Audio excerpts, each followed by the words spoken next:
Okay, one more time on this A shape. So this is the key of A. Okay, you know what I'm saying? Okay, and we have the root, and then we're going to take it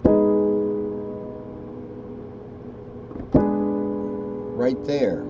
There's our G sharp half diminished. So the first thing we do is you have the root, we're going to take it down a half step. We're going to make it minor, and then we're going to diminish the fifth. So that's in the key of A. That's how you do it. All right, so let's zoom out because we're getting in trouble here. I told you we didn't want to cover the half diminished, and then we did anyway. So that's good. What we're really wanting to do is form chords and describe chords. We're going to look at this quickly here, and then we're going to go to the next chart where it's done, and we can have it's much cleaner. So let's look at the A box. I want to do an A-shaped C.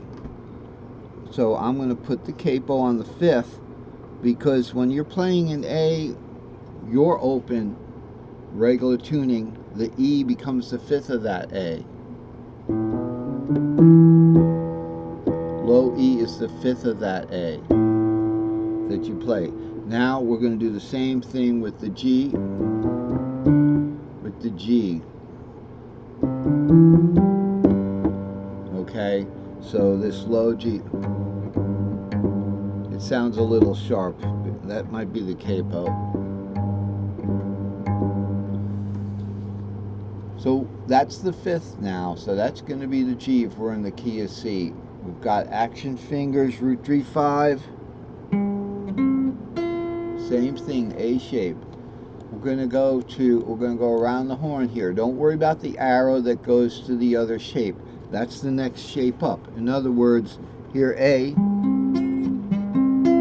going to the right, you're going to use the word cage. A shape.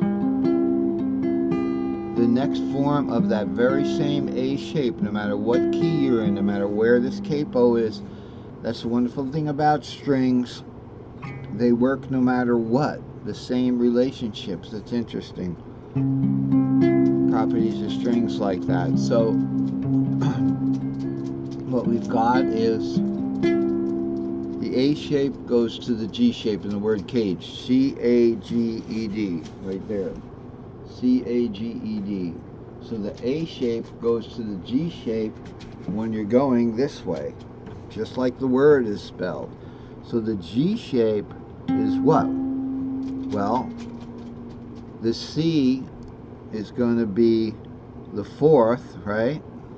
Well, C is the fourth of G, but we're going to play in the root.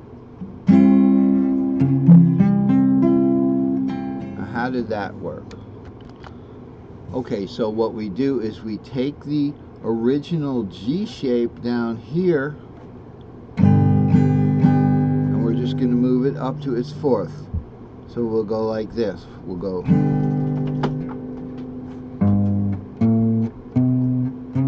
and just play the same thing up here. Just a fourth up. Okay? So that would be the G shape. That's the next shape up. Now we wouldn't have the capo there, but that's what the arrow is saying. We're not going to use that arrow. That this lesson isn't about going up and finding the shape we want. It's about finding the shape we want in the open string. So that's why I don't particularly like doing the A box in the key of C, because it's starting to push up this way. We've got an A-shaped A here. So let's go back down to your tuning. So I'm going to risk making mistakes here, but your tuning. Here's an A-shaped A. Now we're going to look at a C minor shaped. Okay, so it's a C minor shaped bottom with a D shaped top. Okay, root 4, 6. That looks like the fourth. Okay, so the second minor has a parent apparent major of the fourth. So the root has a relative sixth. Okay, the second has a relative has as a parent, or the fourth has a relative second, and the fifth has the relative third. So up here we'll see root 4 6 here, and we'll see a C shape beginning down here, but it's going to be minor now. So instead of 6 2 4 plus over here, we're going to go 6 2 4 there, because now we're in the A shape box, right? So it's a C minor shape right there. You could play it if the capo wasn't there. You could play it, right? Remember, the sixth of C is the sixth of the A, in the key of A, is the F sharp. So we've got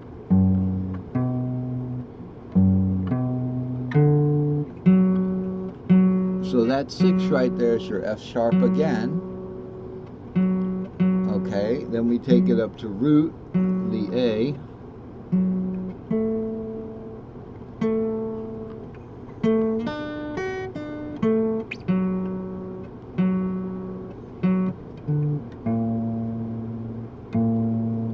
Okay, something like that.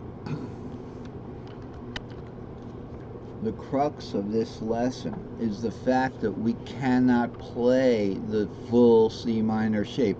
So that's why the name of this chart is half positions. We can recognize the outer notes of a C minor shape. So it's C minor shape bottom, because we've got the 6, the 2, and the 4. That's the bottom 3, but the D major shape top. So we look at that, and we also can see that if we go over from the A cage to the G cage, we see the same thing. C minor shape third on the bottom, 7 3 5, and on the top would be its relative major, which would be 2 5 7. So we've got 7 3 5 on the bottom down here. 7 3 5, and then we go to 2 5 7. I want to make sure I get the right 7 3 5 in the key of C for the third, and then 2 5 7. Okay, so we're looking at this kind of thing.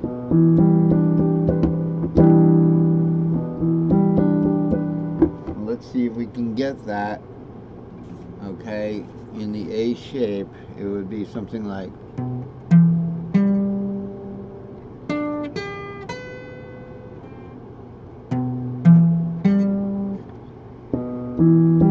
okay, we got it. Close enough.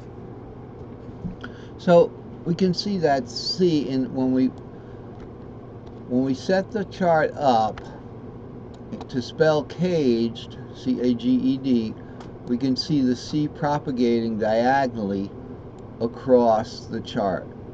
But when it gets to the 3 and the 4 major, 3 minor, 4 major, we go down straight and just go up in that particular situation. Let's see how that works with the C box, E minor and E major shapes.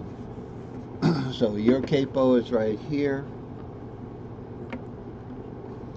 We've got C-shaped C right up here, C-shaped C, D minor shaped D minor, action fingers, and then you got the open D right there. Then we go to E minor shape, E minor shape third there. We've got, you can hit that fifth if you want, but then yeah, that's kind of like putting in first inversion there. Okay, and you've got a nice 5 7 3 up there, a first inversion to the bar up there.